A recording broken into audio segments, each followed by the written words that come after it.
Hello, and welcome to the Rockies Hockey Podcast, episode 6 here. I'm your host, RT, and welcome to this week's episode of the Rockies Hockey Podcast. Hope you are having a great day. Thanks so much for clicking on the video or the podcast and listening in. Thanks so much to everyone who's listened to previous podcasts. I really hope you enjoyed them, and I hope you enjoyed this one. So, let's get into it. So, the regular season is over. 82 games played for the Calgary Flames. The Flames... To check the record, make sure I have this right in my head. What was the record at the end of the year? Already off on a great start, as you can see. There we go. Okay. A 50, 21, and 11 record. I thought it was something like that. I just need to check. 111 points. Second best in franchise history.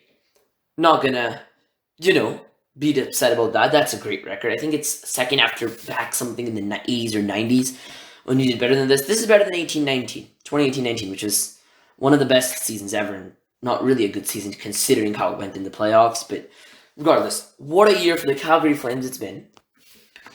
And here we are at the end of it. As the playoffs began. So, kind of the focus in this one is going to be, we're going to cover the 4 last games of the Calgary Flames of the regular season, the Vancouver one. Which was more than a week ago. I just wasn't able to put that into last week's podcast just because of unforeseen circumstances. I guess I was going to be out Saturday evening, and so I figured I probably won't be able to watch the game, and I wasn't, and so I had to come back late and watch the recorded game.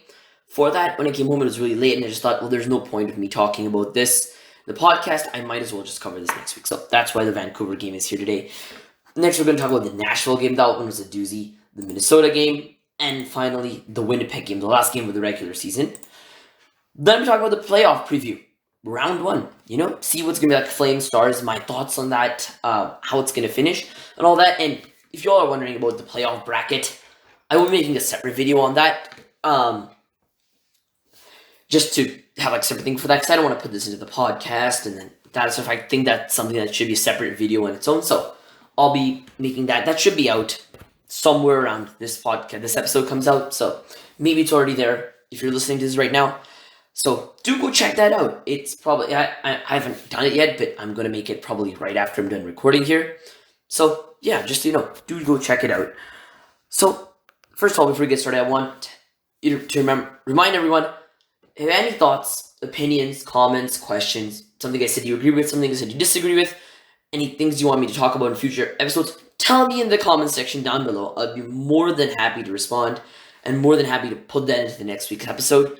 Because then, I want to talk about what you guys want me to talk about, and I also want to have some conversation, see what other people think, because, this is something where I want to hear what other people have to say and see if that's interesting opinions, because I have my opinion, but I always like to hear other people's opinions, see what they think. So then maybe, who knows, maybe that'll help me put something into the podcast and bring better content to you. So yeah, without further ado, let's get into this. So, first game against the Vancouver Canucks.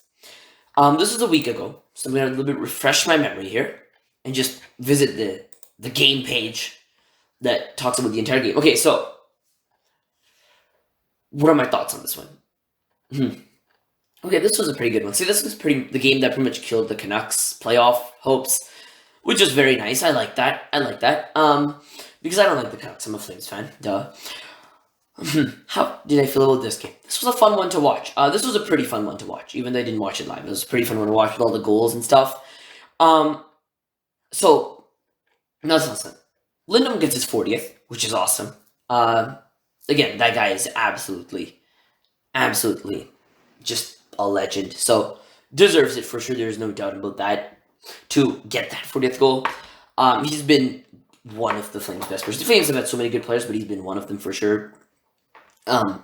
Really, I would say consistent for sure, and just playing the solid first-line center position. Doesn't get enough credit for it and gets 40 goals, which is, again, really great for him. And so, that's kind of how it opens, because right into the second, right? 2:44 into the second. And then Dylan Dubé, like 16 seconds later. And pretty much you could say that this span of 16 seconds might as well have killed the Vancouver Canucks season. In the sense that they didn't make the playoffs because of these. I literally, it's these 16 seconds after like the Lindholm goal and then the Dubé goal. I was like, literally, this span could win the Flames the game and end the Canucks' chances of the playoffs. And who knows, maybe even force them to go into a rebuild over the offseason, which it would be nice to see. I would like to see that happen. Because I don't want that competition out west. Regardless, though, that was pretty good to see. And so Dylan Dubé, what a game. What time he's been having. I mean, look, 2 games against the Nucks. And I'm just going to go into the Flames' schedule to see exactly like what it's looking like overall. Yeah, so Dylan Dubé. He had 2 goals against Arizona, and he had did he have a goal against Chicago? I think he might have had a goal against Chicago. He might have, I don't know if he had one against the shootout loss against Nashville or Dallas, and then he had 2 in the Vancouver game. Another 2 in the Nashville O team, which I'm going to talk about just a little bit. Did he have any in the... I'm literally blanking out. Dude, this season is just... Yeah, no, he didn't have a goal in the Minnesota game. My bad. Apologize. That was it. This guy's been hot. Talking about this guy's been cold. I think it was partially due to the fact that he was put in the center position by Southern. I guess a bit of misjudgment by Sutter on that part, but again, I can see his point and saw potential in Dubé to be a center instead of just a winger, and didn't work out the best, I guess. But now that put right back where he's comfortable, and he's scoring like crazy. He's 2 goals in this one. Really, really good to see where he's at. A lot of the depth scoring concerns were starting to really, really come through as we head into the playoffs, but I'm glad to see Dubé's so hot. Mangiapane, I think he can really get into it. He'll play his style of game and he'll be successful in the playoffs, I'm sure. And even just some of the other mid-6 guys like Coleman and Toffoli, they're experienced playoff players. I know they're going to contribute. So it's starting to look really good for the Flames, I think, in my opinion. So that's great. And then we blow it. They tie it up. We're up 2-0. We're dominating the game. And then Quinn Hughes on a bad turnover, I think it was, scores. And then the third, Garland, I almost called him Garland. My bad. Garland just skates in. And where are you watching? Y'all are puck watching one way. And then he just skates. The entire Flames team just watching one side. And he just comes right behind. Just somehow makes a weird dive at the net. And the puck comes straight to him. He just kind of bats it. It's weird. Go check it out. It's a pretty sick goal. Not gonna lie. Sucked to see that one happen. I was like, oh no, it's tied. And then the Flames come back 14 seconds later and Brett Ritchie scores. And I was like, never mind, we're okay. Makes it 3-2. And that's been a problem for the Canucks. At least that's what I've heard. Just, they get a goal or get a lead or even tie it up. And then they allow a goal and go back down or just whatever. That's exactly what happened. But Ritchie gets a goal. 3rd of the year for him. Which was awesome. And then Dubé scores the 2nd of the game, which is such a nice... This was a beautiful backhander. Just kind of comes in and just scores. And then, what was that? Okay, I'm looking at it. 12 seconds later, Zadorov makes it 5-2 Calgary. Beautiful. Beautiful.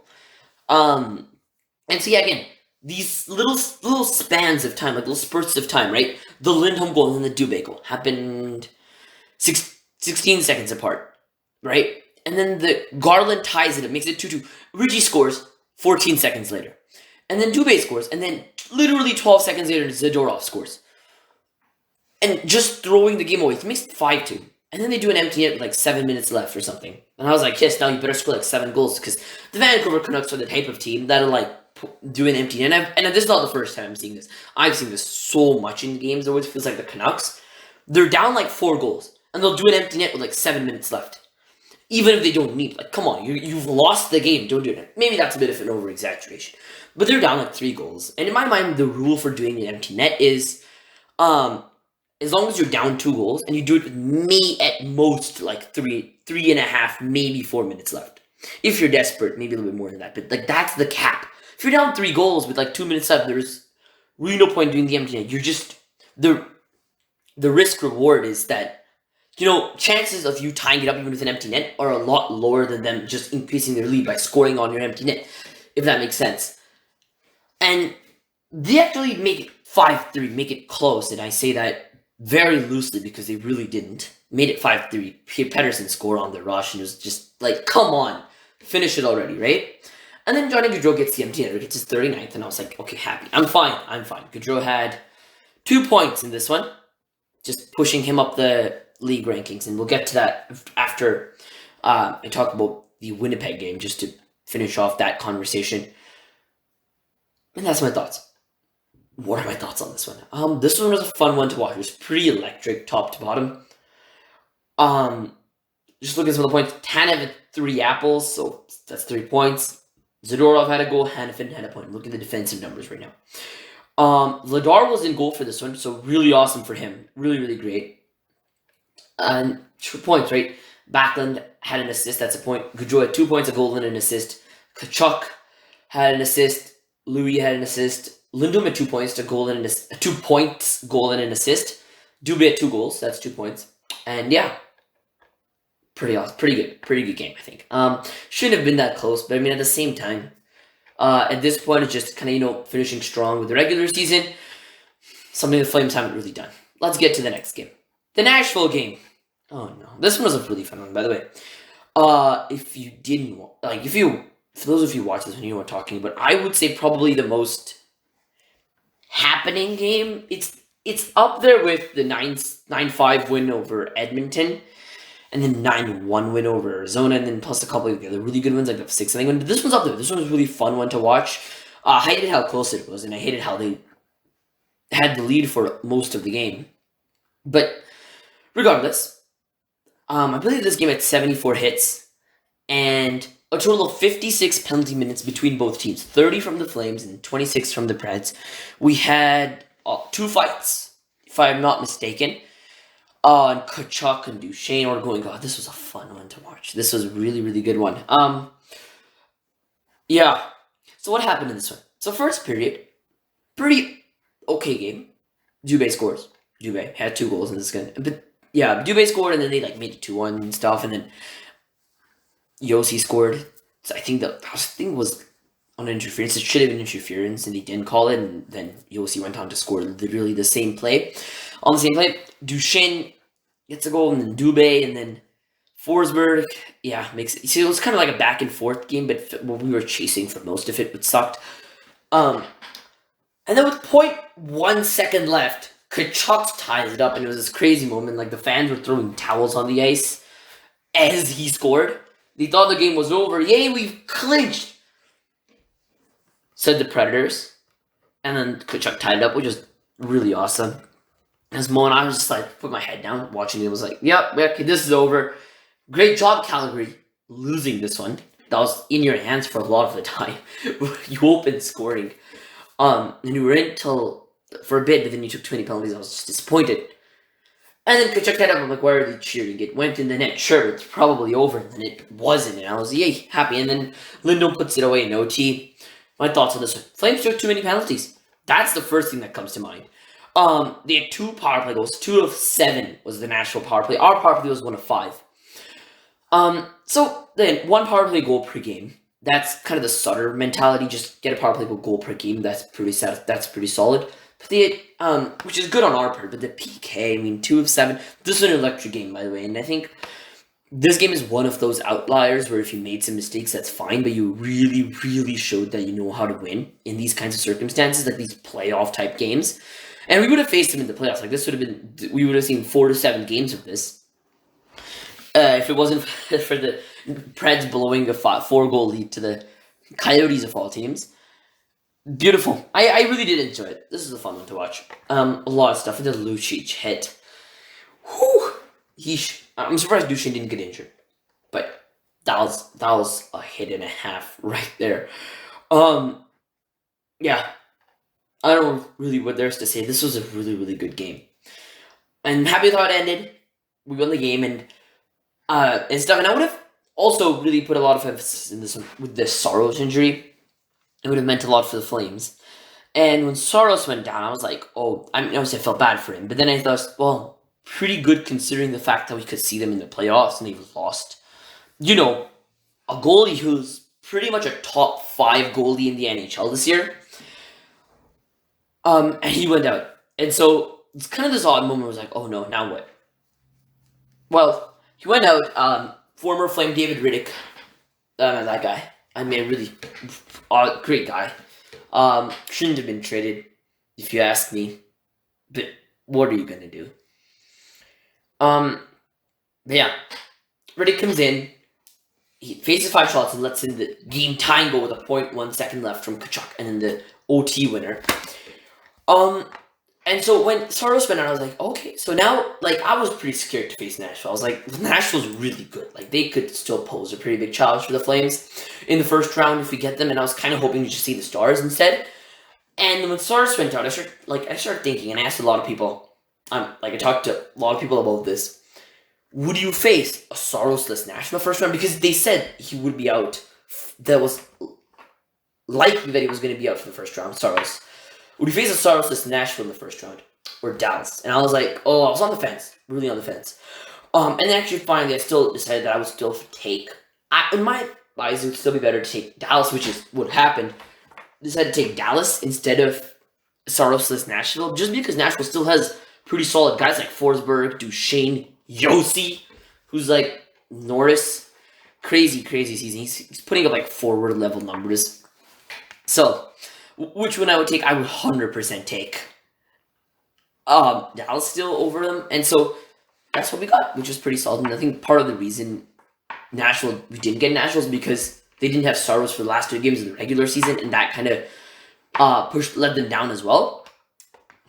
Regardless, that was the game. I don't even know how to put this in words. This was such a good game, and you might even see on your screen I have a picture of the Lucic hit. What a picture! Whoever took that picture, great work. Kudos to to whoever was manning the camera on them. That's a really good picture. Because. Yeah, and I sent it all to all of my friends, even my non-hockey friends. And they just kind of just like, wow, that looks nice, and they didn't really react because they didn't know the meaning of that. But what are you gonna do? It's fine. They don't really understand it. It's kind of, they're like, yeah, that's nice. They know I'm obsessed with hockey, so yeah. But that's a big hit. What else? There wasn't much that happened. Vladar started, which was good. Really solid finish for the starting for the goaltenders this year as well.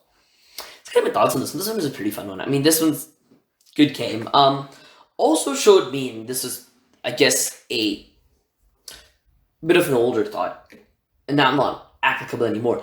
It was that if the Preds in the playoffs, which that's not happening, right? See that that's not really applicable now. But my thought was when watching this game and after the game was, if we see the Preds in the playoffs in the first round, which is not happening, as I said, that happened. They can't fight with us. They can't play the physical game with us because we will out-physical them every single time. This game, right? They try to fight Luch, like Borowicki, hope I'm saying that right. Tries to fight Luch. Luch mops the floor with him. Luch just hits, on Duchesne. Duchesne just gets knocked. Right? We outfought them, outplayed them, annoyed them. Tkachuk, they were chasing Tkachuk around the whole game. And Tkachuk annoyed them so much, right? And he still succeeded. He still got a goal. And this is, I think, one of the problems with this game last season. That he didn't really find that balance between the physical and the gritty game and his offensive game. This year, he's done that perfectly, right? He's still playing that perfect physical game like we saw tonight. At the same time, he's playing, he's the offensive game and the gritty game. So both things. Really, really good. Really, really good stuff from him, right? Just shows that's happening. And so if they try to mess with the Preds, try to mess with the Flames in the playoffs, try to play that physical game, like, hey, we're gonna play the physical game with you now. It's not gonna work because the Flames will out-physical them every single time. And that's one of the biggest takeaways from this game for me, right? In the physical side, we dominate this team. And I look forward to see what it's gonna be like against Dallas as well. I don't know if probably going to be as intense, if not worse, considering the fact that they beat us a couple years ago. That's still pretty fresh in the minds of Flames fans and Flames players. Yeah, so pretty good game, pretty solid game. Do you have any other thoughts on this one? Not really. Preds are going to face the Avalanche without Saros. It's quite something. I don't want to share too many thoughts on the playoffs. That's going to be for the bracket video. Except I will be sharing a lot of thoughts about this Stars game later on. But yeah, I think that's all I have to say. Do think if anything else, I'll come back to it. But yeah, And then the Wild game. This one was just... Now, I'm going to sort of clump together the Wild game and the Jets game. I'm going to put some differentiations in, but I'm sort of just going to like clump them together. First of all, let's get the singular, the two positive things from the Wild game. And I guess kind of the Jets, like from the Wild game. Two positive things. For Johnny Gaudreau gets his 40th. Really, really sensitively. It was like, yes, thank you. 40th for Johnny G. That was great. The other positive, we got a point because it went to overtime. Yay. Nice job. That's kind of it for the positives. There really wasn't anything else redeeming about this one. Because, oh my god, how do I start to describe this? How do I start talking about this one? Let's take the power. Let's start with maybe the PK. 0 of 2. Our PK, they're probably those 2 of 2. We give them 2 power plays. Both power plays that came at perfect times for them. First one, Johnny Gaudreau makes it 1-0 Calgary with his 40th, and I can't help but smile when I say that. And we give them a power play just a little bit later, so they can tie it up. And they do. Jonas Brodin with a slap shot on the point. Too much traffic in front. I wouldn't blame Markstrom. By the way, Markstrom, he's had quite a little bit of just a little relaxation break last few games. And he was back in for this one. He looked fresh. That was the third good positive point. Sorry, I didn't see that earlier. Third positive point. Markstrom looked really, really good, even though did lose the game and didn't necessarily put up like the best numbers. He played so well. So well. Yeah, for sure. Like, played really, really well, in my opinion, in this one. So, I wouldn't blame him. I wouldn't put the loss on him. I would just put the loss on the team as well. I mean, we didn't have much energy. This one and the Jets one. Kudos to us that at least we're still trying. It still feels like we're trying, right? Sutter's not resting the star players. He's playing everyone for the most part. He did rest Goodbranson, I believe it was. Or Zadorov, one or the other. I think it was Goodbranson against Winnipeg and put Stone in, which makes sense. Fair choice. But we're still trying to win games. It's not like Florida, who's like, yeah, forget it, and lose like 10-2 to the Montreal Canadiens. And afterwards be like, hey, last game of the year, where's our President's Trophy? After you lost 10-2 to the 32nd worst team in the league. 32nd worst, 32nd best team in the league, the bottom team in the league. Yeah, but yeah, that's what kind of thoughts that come to mind for me. At least we tried. Like, at least we still had the energy in it, but it didn't feel like we had a lot of energy. We had 4 power plays. We were kind of gifted with the calls, I would say, in this one. And we took penalties in overtime, which I'll get to in just a sec. We had 4 power plays. We were gifted. I felt like the refs were missed a few of the Wild of calls against the Flames, and they called a couple of the maybe questionable calls against the Wild. Like, they gave us 4 power plays, and I would say that's pretty lucky. Like, it should have been maybe 3. Should be maybe 2 or 3. We got 4 power plays, and we kind of just messed it up, except for the second power play, which was really good. Maintained possession through, for I think the second half of that power play, really, really worked the puck on them. And even after the power play was over, we really maintained that pressure. I think the first one was off for that entire power play, but it was a really good power play. For the other 3, if the goal with the other 3 power plays, the first one, and then the third and the fourth power play we had, if the goal was to increase our puck possession percentage of the game, we succeeded. We didn't succeed in doing anything else, to be honest. And just, they cleared it down and pick it back up and take a lot of time to get through the neutral zone and make it into their zone and possess it for a second and just be like, is this a puck? What am I supposed to do with it? And they clear it down again. Sorry, I'm being harsh. I get it. It's the end of the year. We've clinched the division. I shouldn't be complaining, but I am. Another bad. This one shouldn't have been lost. But look, when it was 1-1, I would say when it was 1-0, and when it was 1-1, it felt like there was still somehow an evenly matched game. Like, somehow we outshot them 33-25. 33-25. I still don't get how. It felt like we really weren't in the game. And then when Frederick Gaudreau, not Johnny Gaudreau, Frederick Gaudreau scored in the third, off horrible giveaway. We thought it was icing. Marky was complaining. I don't blame Mark Swing, and he thought that should have been icing. We were just kind of lazy to get back to the puck. Freddie Gaudreau just takes it and puts this shot on goal, and it's it. And I was like, oh my god, are you serious? And just lack of attempt, I guess. That kind of just sums up the game.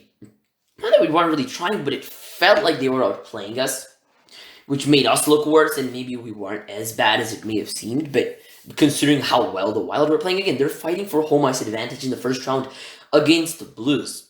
That's going to be a pretty big matchup heading into the playoffs, right? That's going to be like a two really strong teams. It's going to be a pretty big head-to-head, like really solid matchup, right, between two really good teams, and they want that advantage over St. Louis.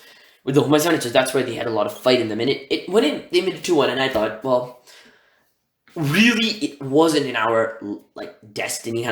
We weren't destined to win this game. The way we were playing, some of the puck luck was against us for sure. The way they were playing, and just the way they were dominating the game, and somehow we still outshot them. It just felt like it wasn't in our hands to win this game. And then Lindholm tied up 2-2, and I still didn't really believe that we were going to win this, even if it went to OT. And I was just glad that it went to OT, because, they were able to take it to OT. Which then brings me to my point of power penalties.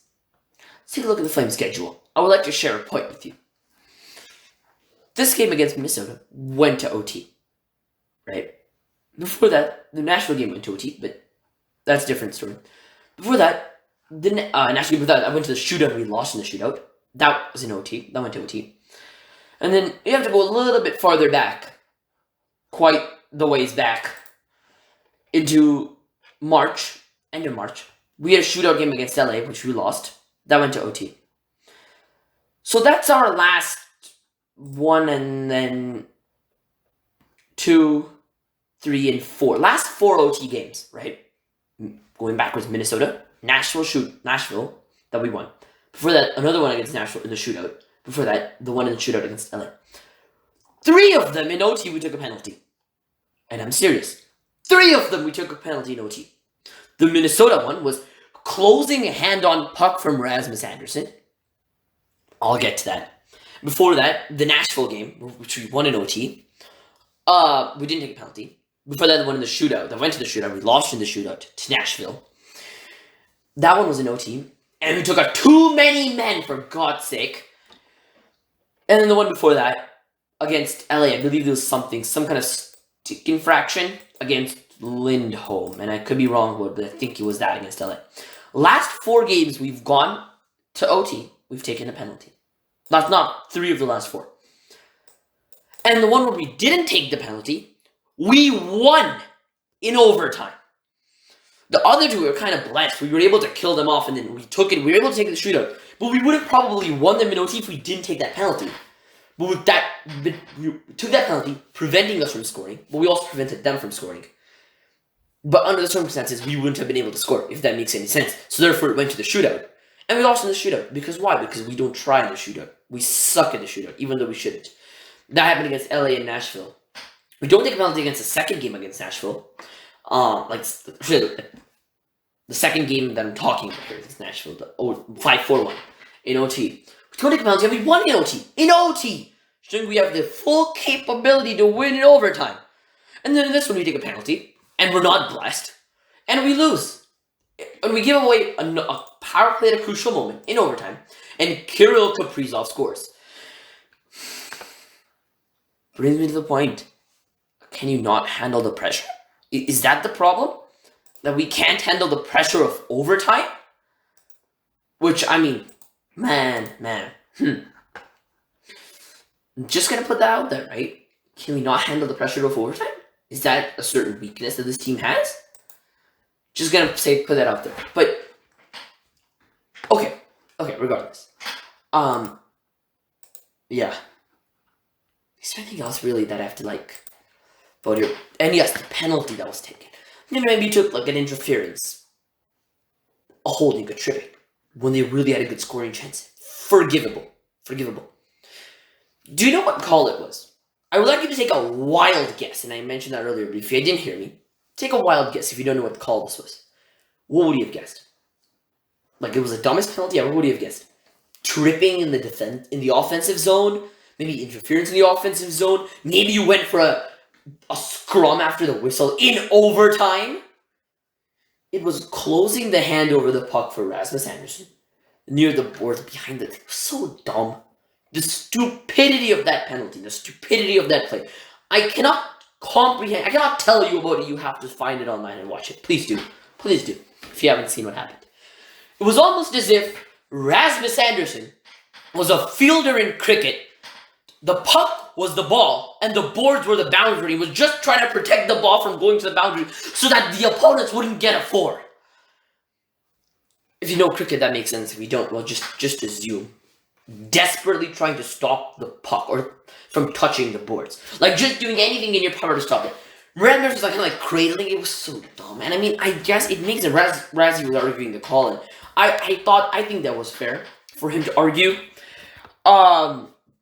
It was fair for him to argue that because it felt like it wasn't really completely like a closing hand on the puck. Like, he wasn't just like took his hand and just like smacked it over the glove, like puck, and wouldn't let it go loose.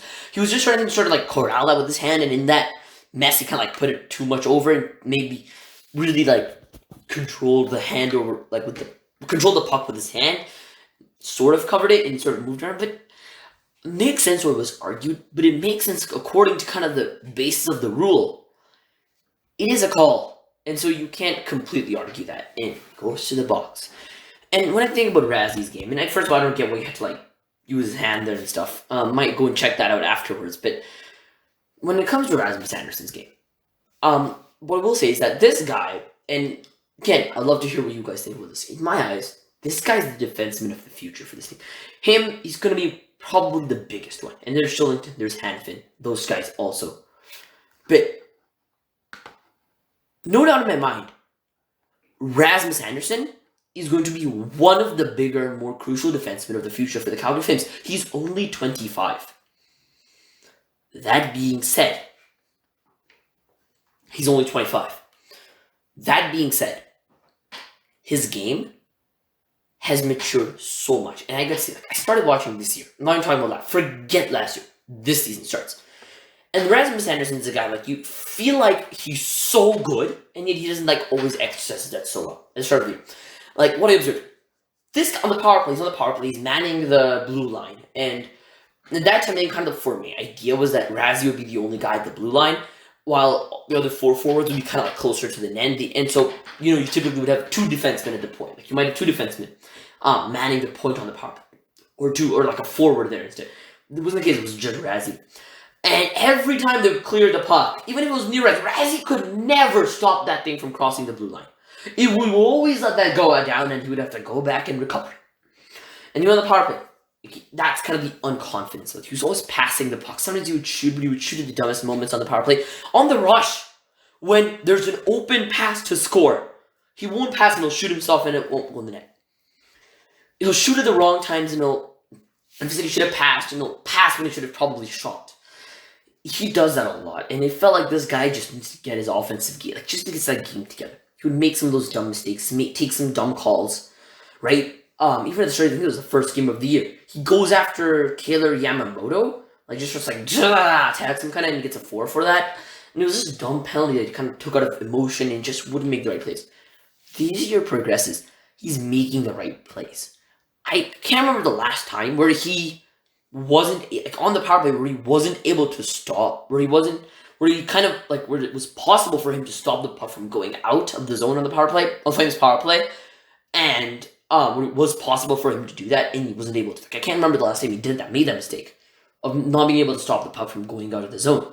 He's so good at keeping it. Obviously, if it's on the other side of the point, like if it's far from him, if you can't, that's realistic. But unreasonably, he's not doing that. He's making the right shots. He's trying to really utilize that clapper, that strong, solid clapper that he has, and the one-timer that he can produce because of it.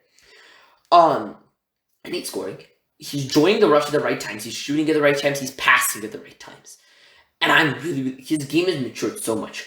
And then this kind of play happens where he decides to cradle, where he's just tries to play cricket and hockey and protect the puck from hitting the boards. That's the comparison that comes to my mind. I was talking to a friend, and he had a pretty good one as well for this one, but I can't really remember it now. Stupid. Just, why?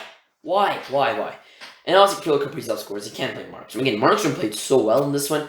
It felt really refreshing. He made that one save on, I think it was Hartman. That was a big one. Like a really big one. Yeah. Really, really solid, though. Really solid save from Markstrom. Markstrom, I think, was one of the bright spots of this one. And so then to go to the Winnipeg game. This one had a somewhat of a similar feel where it was like, we're still kind of trying. Like, it still feels like we want to win these games, but we just don't have the energy in us. And that makes sense. This is the last game of 3 and 4, which, speaking for myself, I'm kind of desensitized to seeing 3s and 4s and back-to-backs all the time. Like, come on, this we've seen a lot of this. Some that we've dealt with. The Jets suck. They've had a horrible year. And we lose the game, and it was like, ugh. And so, he's at 3:19 in. Tkachuk gets a bit of a weird breakaway, and he just kind of scores, and Hellebuck lets in the most Hellebuck goal to let in, right? He's played horrible this year, by the way. He played really well in this one. He had 32 saves. I just want to look at the shots. Yeah, shots were, we got outshot 33-43 by the Jets. The Jets! Tkachuk scores, and then with like 13 seconds left, less than that, I think even Blake Wheeler scored on this dumb rush play. It was like 1-1. I was like, yuck. And then Morris Appleton gets the game winner, and I was like, yeah, it's 2-1. And then Brandon knows the empty. I was like, why am I saying with such little energy? Because this game just felt like, hated it. Did not enjoy basically any of this game. And to be honest with you, like, Chuck gets his 42nd of the year, which again, that's great stuff. I didn't enjoy really any part of this game. Was there any positive? There's one positive, and Greg Millen, who was doing the commentary for the game, he mentioned this at the end of the game, and he made a really good point. The Flames should just be happy that no one's injured right now. In the sense that, like, look, everyone's healthy, and I don't want to jinx this. Please, no jinx. No one's injured. Like, everyone's healthy and ready to go in the playoffs. Like, the Flames should just be happy about that these last few games didn't take any tolls like that. Like, all the other teams have had that problem come in. I think Wild are facing that issue for sure. Sorrows from the Preds, that's a big one. The Avs have faced a few injury issues. I don't know. I think they are pretty strong going into the postseason here, but they might be facing some. I don't know about the Leafs.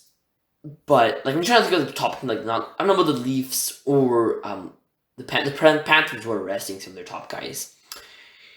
Lightning, maybe they were resting some of their top guys. But again, those guys still have struggled with some of their injuries. Like, the Flames have just been perfect all year. And don't want to touch this. Like, literally, they're going to go into the first game and the entire first line is going to get injured. Something stupid like that. Regardless. Just, I guess that's one positive and takeaway from this game, right? Yeah. I don't even know what to say really here. God, like, this one is a upsetting one because it felt like they outplayed us the whole time. Like, the Jets had so much energy and we had, like, none of it. They were dominating the entire pace of the game. Like, I don't know. I'm trying to think of some good examples to compare this game to if you didn't see it in my head. Like, some kind of, trying to think if there's a good example. Like, it felt like we were chasing the entire game, chasing them around, and they were like speeding faster. 40-33. Vladar held us into this one, by the way. A .952 save percentage for Dan Vladar. Played so well. So well. Cannot emphasize that. He held us in this game the whole time. And Vladar, just what a player he's been all year. To everyone who said that who is this Vladar character? That's this Vladar character that you all were talking about. Playing so good. I'm so impressed. I'm so happy to have him on the team. He's going to be one of the future goaltenders. One of the future key goaltenders of this team. I can easily see him being. The future tandem is probably going to be Wolf Vladar. Wolf as a starter and Vladar as a backup. That's looking far into the future, but still. Beautiful. Absolutely great stuff from him. How he was the best player for the Flames, there was no question about it. They were dominating us, and that's the game. That's it. I don't even know if there's much to say. We had 2 power plays, they had 4. We did a pretty good job, I think, with the PK. And this one, we killed off 4 penalties, which is good. Including, I think, a pretty long 5-on-3, a minute 13 of 5-on-3 hockey. Not bad. Yeah, like, Is there anything else really talk about? I don't know. That's probably kind of it. Not gonna lie. Anything else? Hellebuck, by the way, played really good. And I criticize him a lot, but played pretty well, I would say, in this one. Made some pretty big saves against us. Yeah, that's it. I'm kind of exhausted of thoughts to mention about this one now. That's kind of it. Yeah, for this past freaking Flames games. Good stuff. Let's talk about how we finished the year, right? Right? Because that's something important. I'm just gonna take a quick look here at the schedule and see what the finish was like. For the boys. Okay, so let's look at the last month of the regular season. It's a pretty big stretch, but I still do want to look at it. So I'm just gonna start count in my head.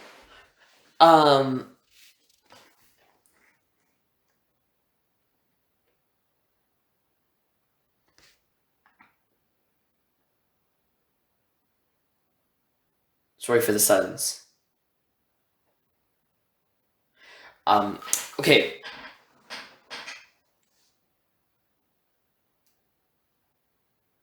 Okay, so April was, I believe the Flames were 10-3-2 in April. 10-3-2 in April. Let's see, talk about the last, I don't know. Yeah, but 10-3-2. Let's see, that was the final stretch of the Flames. Last 15 games, right? 10-3. I hope I'm counting that right. 10-3-2. It did not feel at all like 10-3-2. Flames went 10-3-2 in this last month of games. It honestly felt like the sky was falling these last few. It just felt like, oh my god, we were stumbling into this last week. Flames were 1-1-1, right? That's pretty bad, 0-1-1 to finish the year, which is ironic because that's how you started the year as well, 0-1-1 with the last two games, right? Regardless of that, 1-1 into the last week. It feels like the sky's falling. It feels like we're stumbling into the playoffs. We're stumbling, sputtering, just dying into the playoffs. I don't know what's happening, man. I'm stressed, and I shouldn't be stressed. We were just kind of chilling into the playoffs now, which is true at this point. But still, it's stressful. I'm worried. I am concerned. Legitimately concerned. Yeah, that's what's stressing me out the most. And I'm probably over-exaggerating here. The Flames have played so well to finish this year. But still. That's my thoughts going into this one. Honestly, and then there's Dallas we have to face. Dallas shouldn't be too hard, and I'm just going to hold that there. I'm not going to say much, but yeah. With the Vladar and Markstrom thing, I'm actually pretty happy with how it went. I'm not going to lie, because because I was a little bit thinking, okay, well, maybe it should have been. I was originally thinking, I'm going to go back to the Chicago game. Maybe it should have been, Vladar, Chicago, Markstrom, Nashville, and then you do Markstrom and Vladar, split them between Dallas and Vancouver. Then you do Markstrom again for Nashville and then Minnesota, and then you do Vladar for Winnipeg. That's not what happened, but I'm pretty happy with how they still did it, right? It was Markstrom against Chicago, and then you put Vladar against Nashville. I believe it was Markstrom against Dallas, and then you just give the complete night off to Markstrom against Vancouver, which was a really good move. You put Wolf in, backing up Vladar. That was really awesome. 2 games during break, and then coming back to the Nashville game, you put in Vladar. I was like, okay, well, so you just gave Markstrom a really solid 4, 5, 6 day break before he heads into Nashville, a week-long break, right? Before he heads into not Nashville, Minnesota. Plays Minnesota, looks really, really fresh. And then you put Vladar in for the Winnipeg game and finished the year. Solid work by Daryl Sutter on that. I was really starting to get stressed out last few weeks. Oh no, we're not resting Markstrom enough. And hey, look, he's rested. Awesome, good stuff. I'm pretty happy with. Pretty happy with that finish. So what is there else to say? My thoughts on this season. I don't know. That's my thoughts on the regular season. We played really well, better than what I expected. I think I might make a separate. Maybe I'll talk about it in a later podcast. Maybe after the playoffs are over. To see how my thoughts are on the season. But regardless, really good year. And now it's time for the playoff preview. Oh yeah, yes sir. The playoff preview. Okay. So what are my thoughts on this one? on what the season could look like. So you see, what do I mean? Okay, so Stars make it in as his first wildcard team, and Flames are gonna face them. That's kind of my thoughts. Now I have to start talking about how should I start this. What do I think? I'm happy we see the Stars. As I said earlier, I would have taken the Stars over Saros Nashville, even if Nashville sucked. I would have still taken this team. Who knows? If they play Riddick against us, what if he decides that, hey, these guys traded me, I'm gonna play my best hockey yet, and he crushes us? I don't want that. That could happen. That could happen. Yeah. So I don't even know what to release. This is just kind of my thoughts for this one, honestly. What do I see this series? I'm going to talk about my thoughts on what the series could look like for the Flames. I think the Flames take it. Look, if the Flames play their best hockey, they're just that gritty, grindy style, a structured playoff level hockey that we've seen for most of the year. That really solid goaltending from Markstrom, that really solid offense from all the forwards, especially the top 9 group, right? Mostly the first, a lot of course, from the first line, but also the mid-6 really contributing. I think we can sweep them. I think we can sweep Dallas. I wouldn't have said that for Nashville, but I think we can sweep Dallas. Now, is everything going to be rosy, perfect? No. They're going to go after our first line. They're going to shut down Gaudreau, Tkachuk, and Lindholm every game. They're going to go at it really, really hard. And are you going to see a perfect performance? No. Especially from a bunch of guys who are unproven in the playoffs? No, we're not going to see a perfect performance. That's what I'm going to say. It's going to be Flames in 5. And so that's one thing from my bracket that I'm going to reveal. I'm not going to say anything else yet. I think the Flames take this in 5. And also we get to win the series at home if that happens, which is pretty nice. So, okay, how do you think the series is going to go? What's the biggest question mark for the Flames for me is their mid-6. Are they really going to start clinking? So they're mid-6. I'm going to talk about each specific player in the mid-6. Let's start with the second line, Mangiapane. 35 goals. He had a crazy year, but an inconsistent one. It's a point right there to make. He had an inconsistent year. He went on these little spurts. He started the year with a bunch of goals and kind of dried out. And then he had a bunch of goals again and then dried out. And then he kind of finished the year with a few goals as well. But he was inconsistent.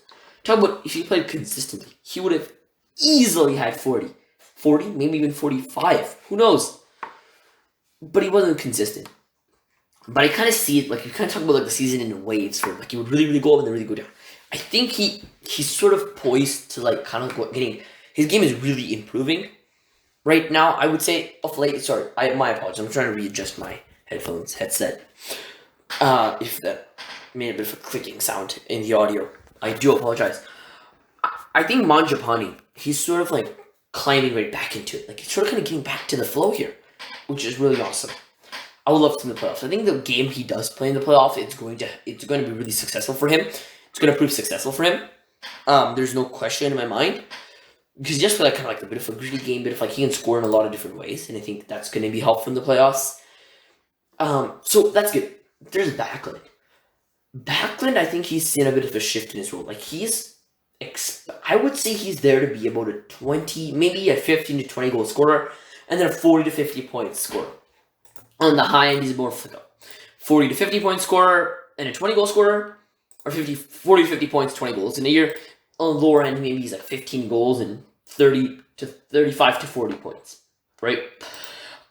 This year, I'm going to have to look at his stats just so, I can talk about him. There he is, Michael Backlund.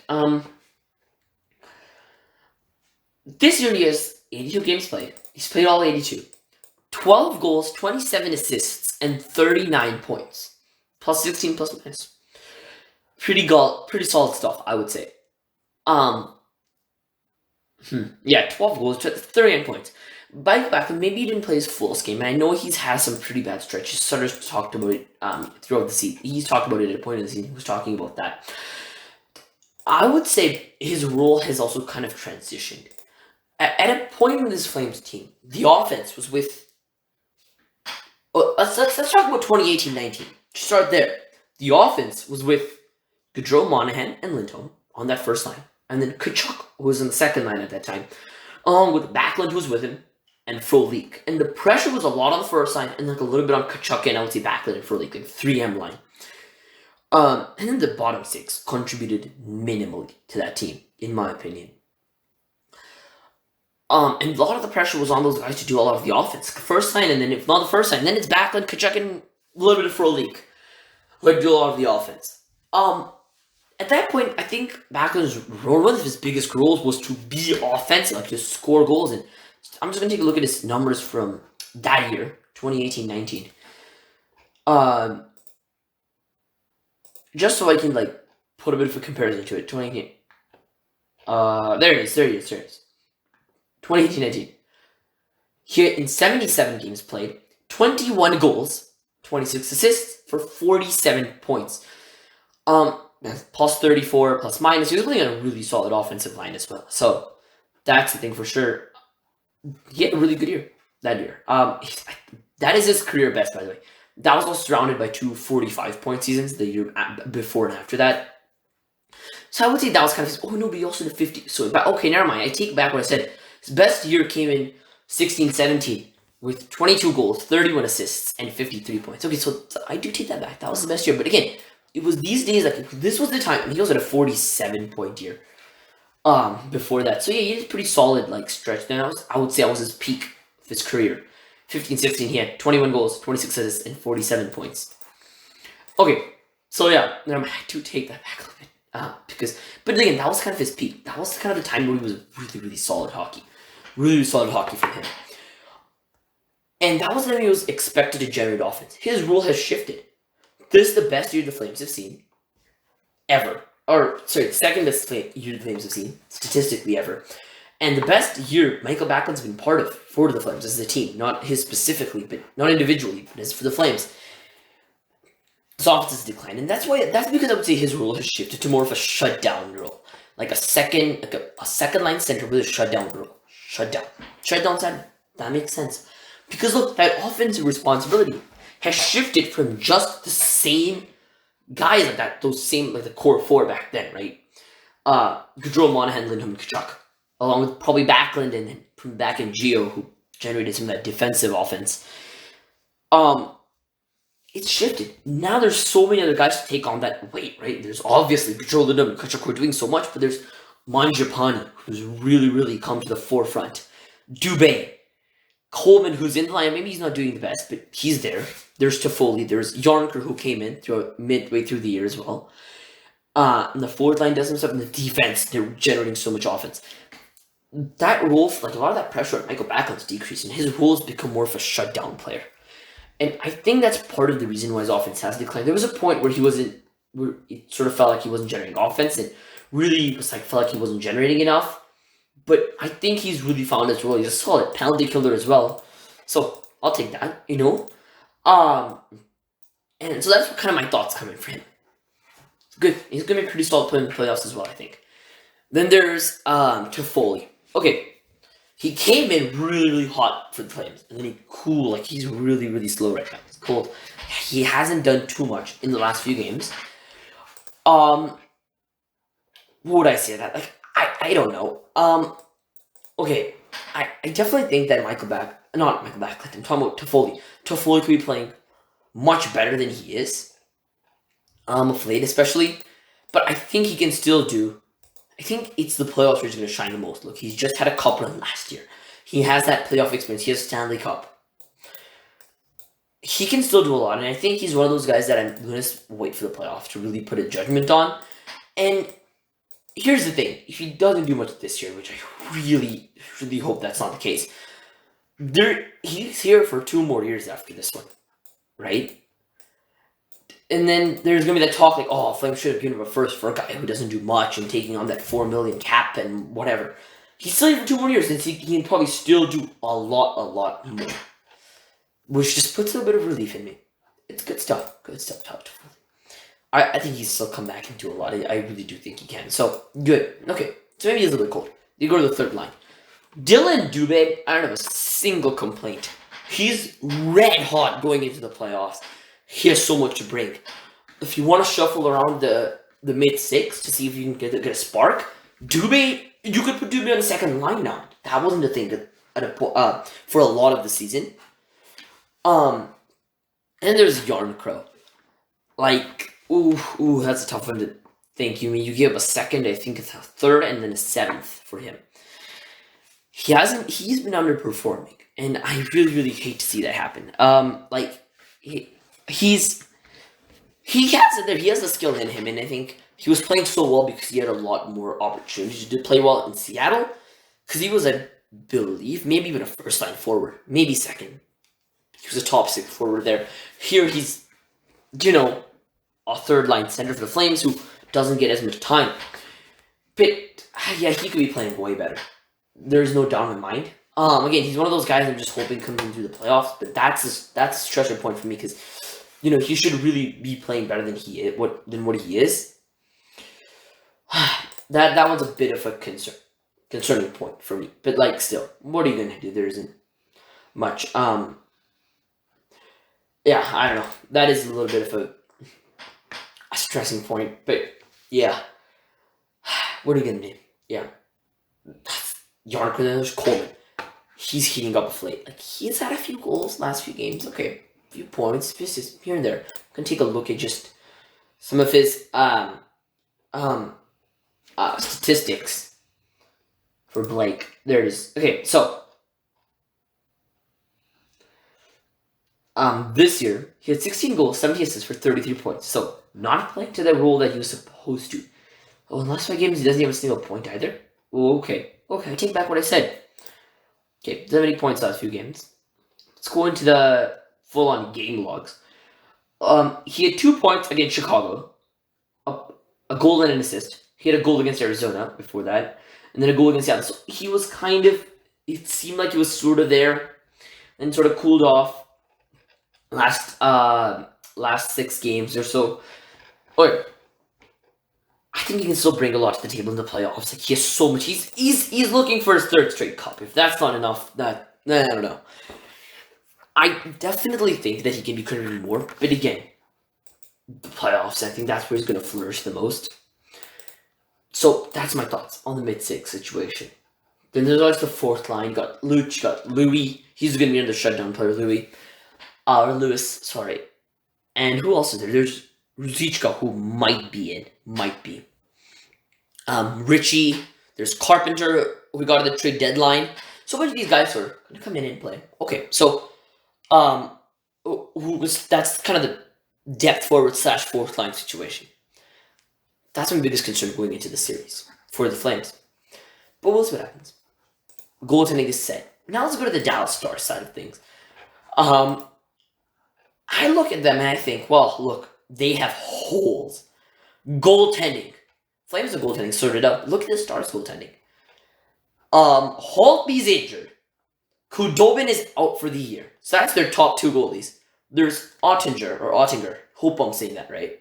He could be pretty solid, but I believe on the broadcast, he hasn't played a single postseason game in his professional career. Not just NHL career, not just AHL if he was there.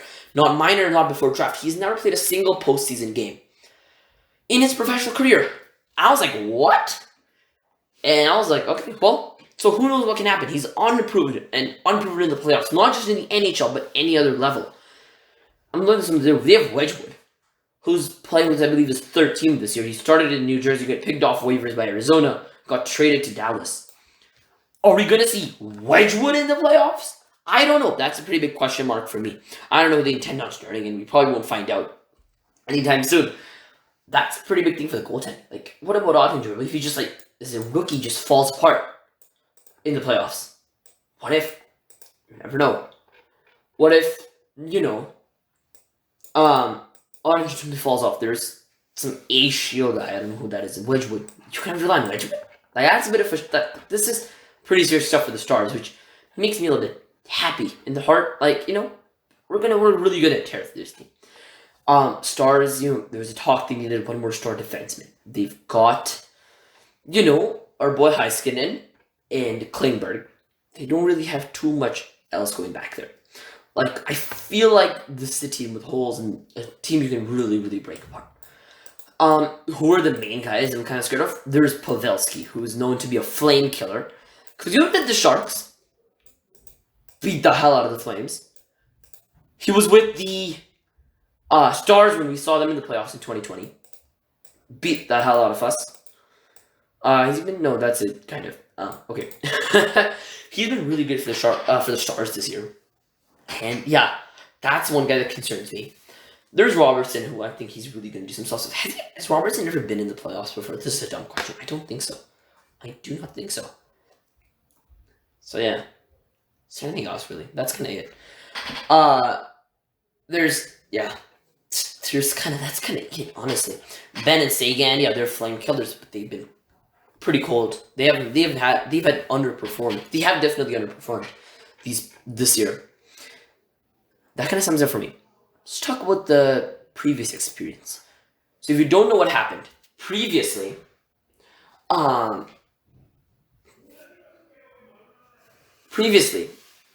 we saw them in the 2020 playoffs. In the bubble year, and I was really, really happy to see them. Like, really happy. I was like, oh my god, we didn't get Colorado, we didn't get St. Louis, we didn't get Vegas. We got Dallas, the easiest team from the round robin to play, and I was like really happy in the first round, and then we lost to them, and I was like, boo! Especially that horrible, horrible game where we had a 3-0 lead, and we were down 3-2, we had a 3-0 lead, and we gave up like 7 straight. Forget it. Let's forget it. Yeah.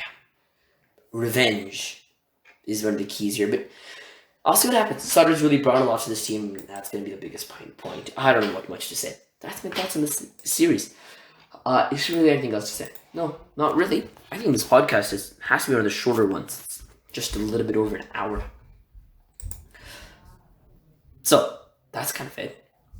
Thank you so much for listening. I hope you enjoyed the podcast. Hope you enjoyed listening. Again, if you have any questions, opinions, something I said you agree with, something I said you disagree with, any questions, any comments, any other opinions, anything you'd like me to talk about in the next episode, episode 7, please do tell me in the comment section down below. So I hope you enjoyed this one. Thank you so much for taking the time to listen, and have a great, great day. Bye.